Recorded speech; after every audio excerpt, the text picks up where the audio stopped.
Unity of Houston is an inclusive church where we seek to understand and live the teachings of Jesus and other spiritual masters. At Unity, we welcome all people from all spiritual paths and every walk of life. We celebrate the diversity of our city and of our world, and we teach love, tolerance, and oneness, seeking to live in harmony with open minds and open hearts. Wherever you are in your spiritual path, you are always welcome at Unity. Join us and discover that the life of your dreams is already within you. Shema Israel, Adonai Eloheinu, Adonai Echad. Hear, O Israel, the Lord is one, the Lord our God. This is a very traditional and very inspirational prayer that is in the Jewish faith. And tonight at sunset, the high holy days have come to a conclusion with the end of Yom Kippur. I thought that this energy that is being recognized all around the world would be a powerful place for us ourselves to enter into and catch that wave of reconciliation. Because this Yom Kippur is actually so, in my mind, counterintuitive and yet so perfect. Because Rosh Hashanah was 10 days ago or 11 days ago, which is the start of the High Holy Days, which is really the new year. So they celebrate the new year and then spend 10 days in reflection to the Day of Atonement of Yom Kippur, which is really just really reflecting, really just kind of being with an understanding of where are they in their spiritual life? Where are we in our spiritual life? What do I still need to let go of? What reconciliations do I need to make in my relationships with God, with myself, with others? There is an art to reconciliation. There are many methods, many processes, but what I want to offer to you tonight is the opportunity to examine where you are in your relationships. You know, when we think about forgiveness, there is a saying that says, to err is human, to forgive is, like way out of reach, right? Way over there. It's like, it's kind of like, well, yeah, I make mistakes, but it's up to God to forgive, right? It's like that's God's job. No, God is the only one who doesn't need to forgive. Why? Because all love, all giving, all encompassing, unconditional love knows no offense. You only forgive when you've been offended. You've only forgive when you've wronged. Love cannot do that. Love cannot feel that. Love doesn't even see that. So it's not God's job. It's our job to behave in our own notion of what is actually feeling out of reach and purely, truly divine.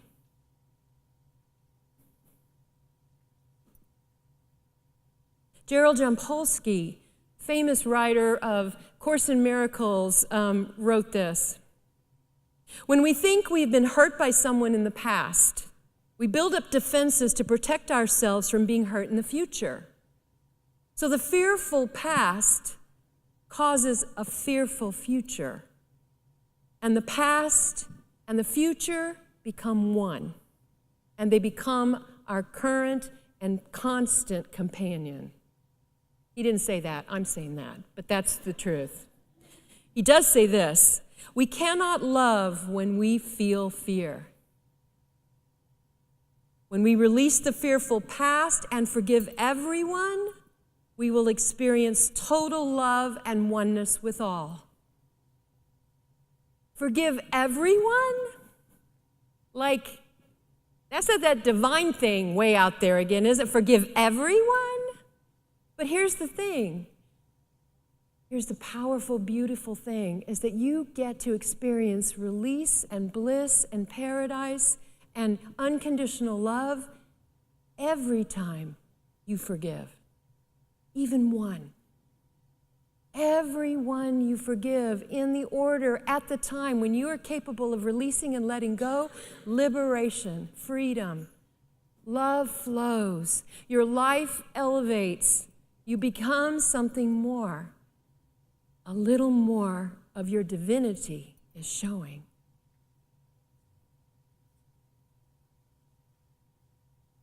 But most of the time, can you tell I'm counterpointing with the ego here? But most of the time we're asking how though, right? How do we do this? Because also during Yom Kippur, one of the readings that is done in this Day of Atonement in the service is the book of Jonah, which seems a little counterintuitive also, doesn't it? The book of Jonah. Well, so just to recap, I'm sure you all know the whale story. So it really starts with Jonah is a prophet of God. He's actually being called as a prophet, and God sends him to Nineveh to preach a redemption, an atonement, a redemption message to the people of Nineveh because they have just been so sinful. And so Jonah doesn't want to go.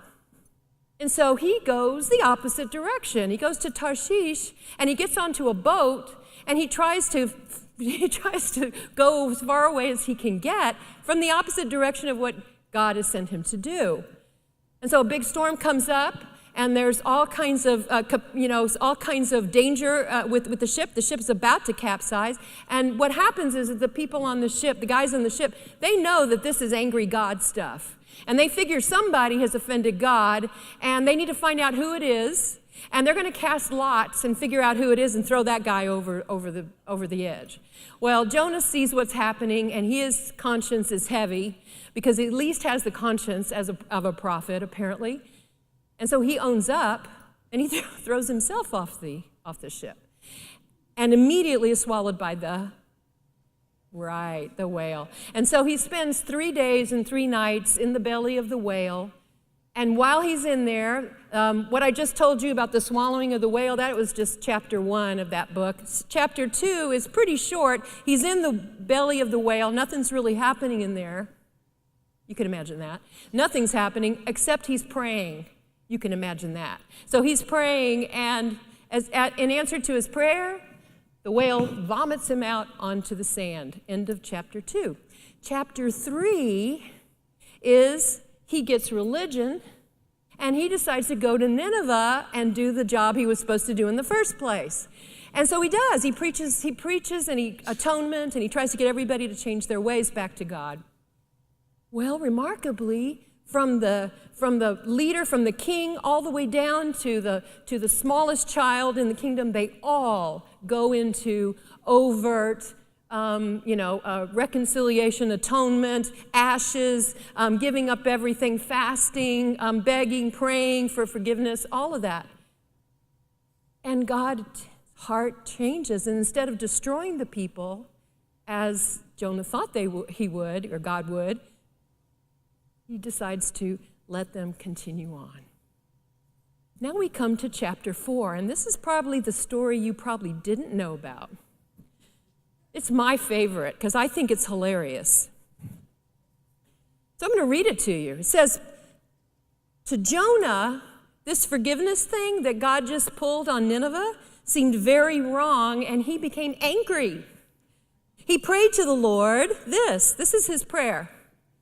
He goes, "Isn't this what I said, Lord, when I was still at home? This is what I tried to forestall by fleeing to Tarshish.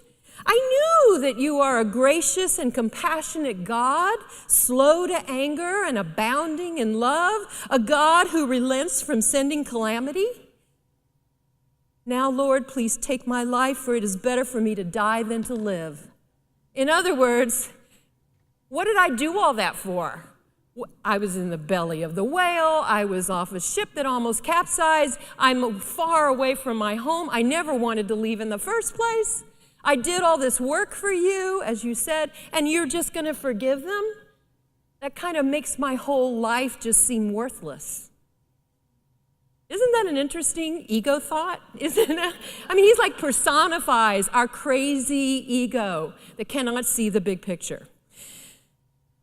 Jonah had gone out and sat at a place east of the city. Now the Lord replies, though, is it right for you to be angry? But he doesn't even answer God. He just goes out to a place east of the city, just in a hissy fit. Then he made himself a shelter, sat in its shade, waited to see what would happen to the city. Then the Lord God provided a leafy plant and made it grow up over Jonah to give shade for his head, to ease his discomfort. And Jonah's very happy about the plant. But at dawn the next day, God provided a worm which chewed the plant so that it withered. And when the sun rose in the morning, God provided a scorching east wind that came straight out of the sun, it seemed like. And the sun blazed on Jonah's head so that he grew faint. He wanted to die and said, it would be better for me to die than to live. But God said to Jonah, is it right for you to be angry about the plant? It is, he said. And I'm so angry, I wish I were dead. But the Lord said, you've been concerned about this plant, though you did not tend it or make it grow. It sprang up overnight and died overnight. And should I not have concern for the great city of Nineveh, in which there are more than 120,000 people who cannot tell their right hand from their left, and also many animals? And that's the end of that entire book of Jonah. It ends right there with a question. Why did I bother you with that? Well, first of all, it's read in the temples. I thought it would be cool to know that. But it also gives us clues about divinity. And Jonah says it himself. He says, I knew you were gracious and compassionate, slow to anger, abounding in love, a God who relents from sending calamity. In other words, even the things that are within your power to do, you restrain yourself, you hold yourself back. That is a sign of divinity. That is a clue of what divinity looks like and acts like when we are in our higher mind.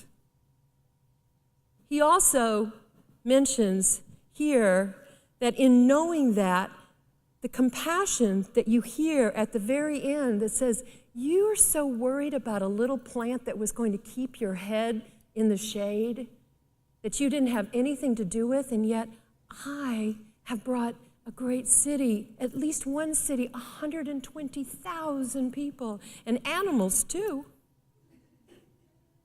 that I am not allowed to have compassion for, I'm not allowed to save, I'm not allowed to love, I'm not allowed to show my love in that kind of way. Can you hear how divinity takes a much higher, broader, bigger view than our puny, tiny little egos do?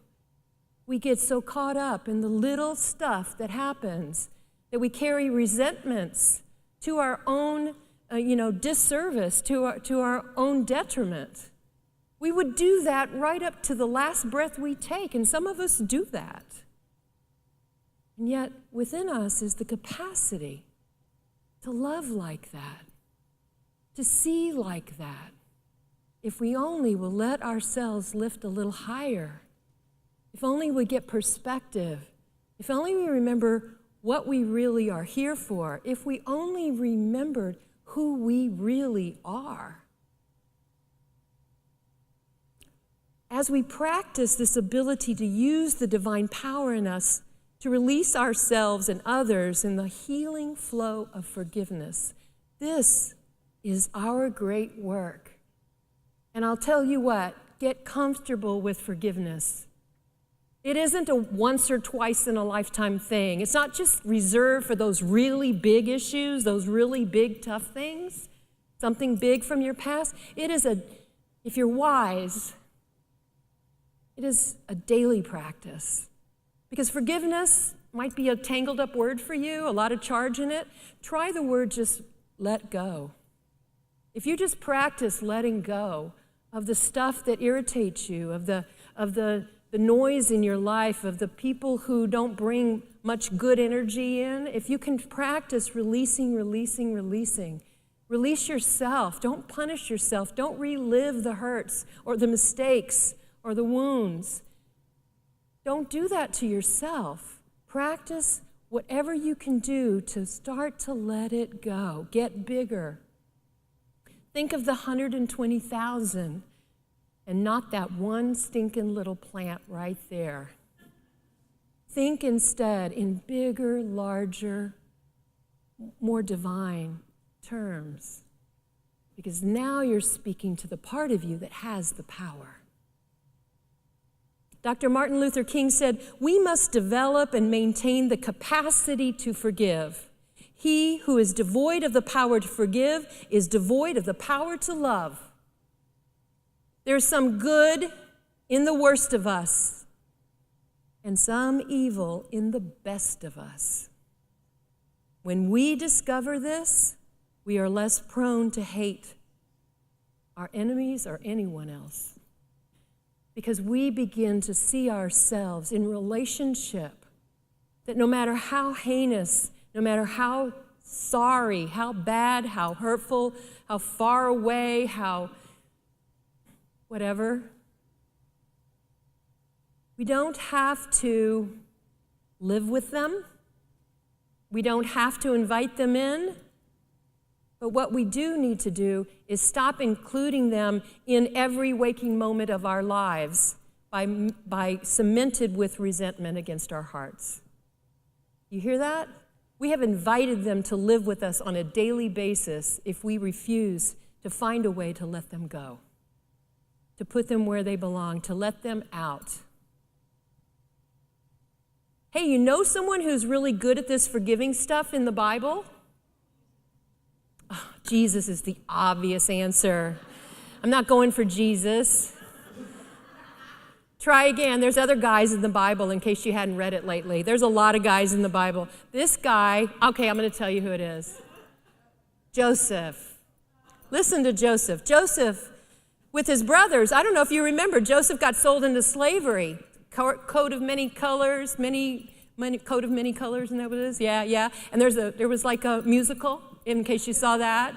Donny Osmond, yeah, I saw that. And so, it's like, with Donny Osmond, I will say. And so, that whole story, he went on such an adventure of being thrown in prison. And just, like the key was thrown away. He just suffered and suffered and suffered because his brothers were jealous of him and sold him into slavery just to get him out of the house and out from under their noses. And he ends up in Egypt working for the Pharaoh because he was able to interpret the Pharaoh's dreams, and the Pharaoh loved it so much and thought he was so brilliant that he actually predicted in his dreams, or in the interpretation of the Pharaoh's dreams, 7 years of famine so that Egypt could prepare and store up all of their extra grain and sell it to all their neighbors for a great profit during a time of great tragedy. And Joseph was put over all of that. And when his brothers came inevitably to come because they were starving, he met back up with his brothers. But over the longevity of the time he'd been separated from his brothers, who didn't even recognize him anymore, and told them who he was, they were, of course, terrified because he had not only great power, but he was like dead as far as they were concerned. And now he has great power over them. And what he says is, do not be afraid. I forgive you.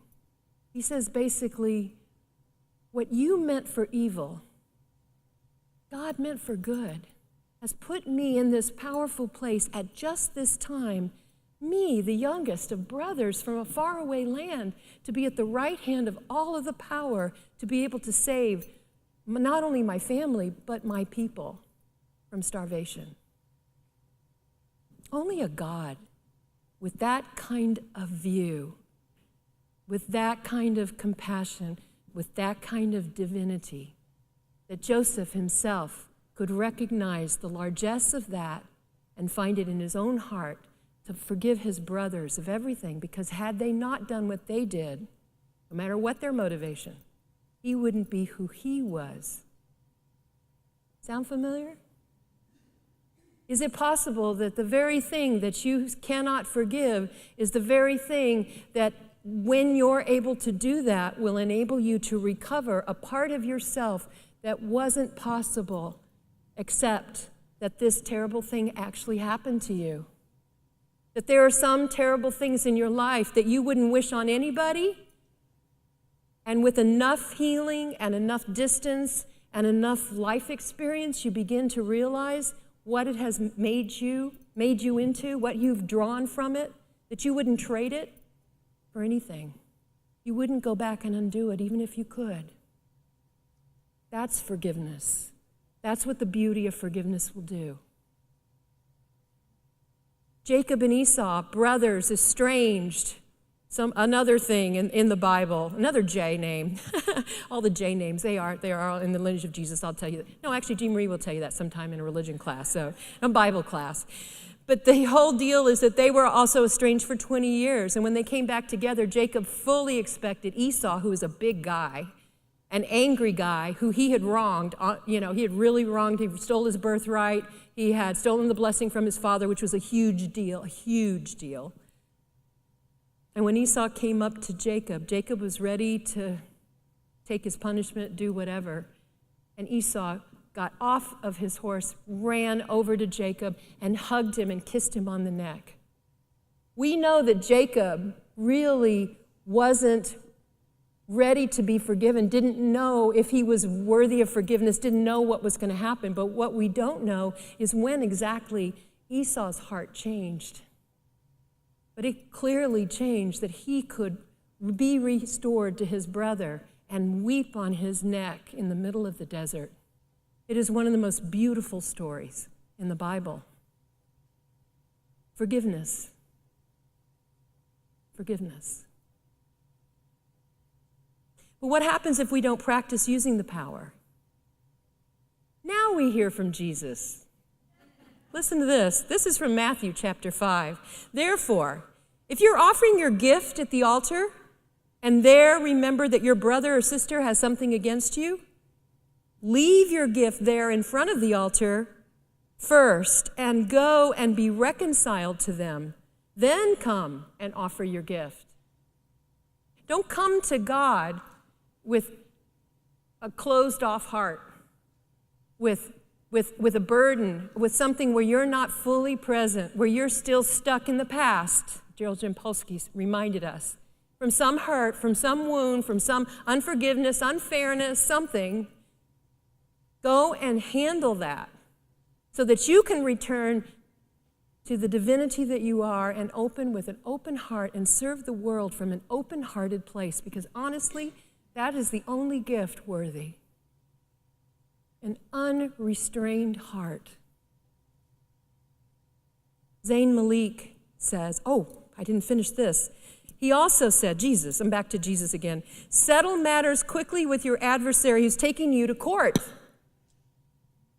Do it while you're still together on the way, or your adversary may hand you over to the judge, and the judge may hand you over to the officer, and you may be thrown into prison. Truly, I tell you, you will not get out until you have paid the last penny. That's what Jesus is talking about. That's what happens if we just say, you know what? I can forgive a lot, but I cannot forgive that. I am not going to forgive that person. I am not going to go there. I will do other things. I will handle other things, but that is one thing that I will not forgive.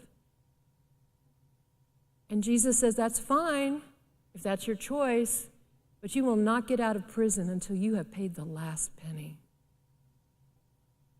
That is your own fate. You've sealed your own fate. You've put yourself in that prison, and you're the one who have locked the door.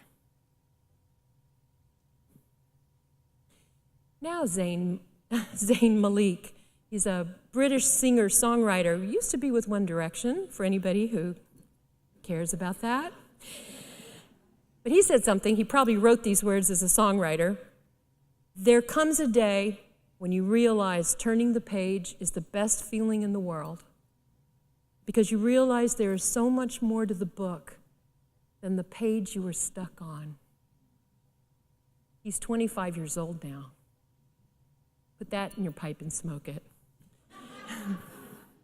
Jack Cornfield, older guy, Also, a meditator and a wonderful spiritual teacher, he said this: weigh the true advantages of forgiveness or resentment to the heart,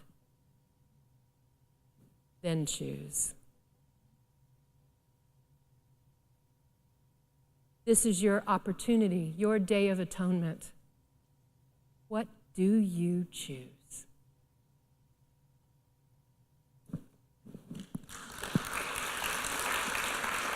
Thank you for watching this message today. I'd like to invite you to join us in person here on campus at Unity of Houston for Sunday morning or Wednesday evening services. If you can't be with us here on our campus, you can still join us live on Facebook or on our website, unityhouston.org, Sunday mornings at 11 a.m. Central.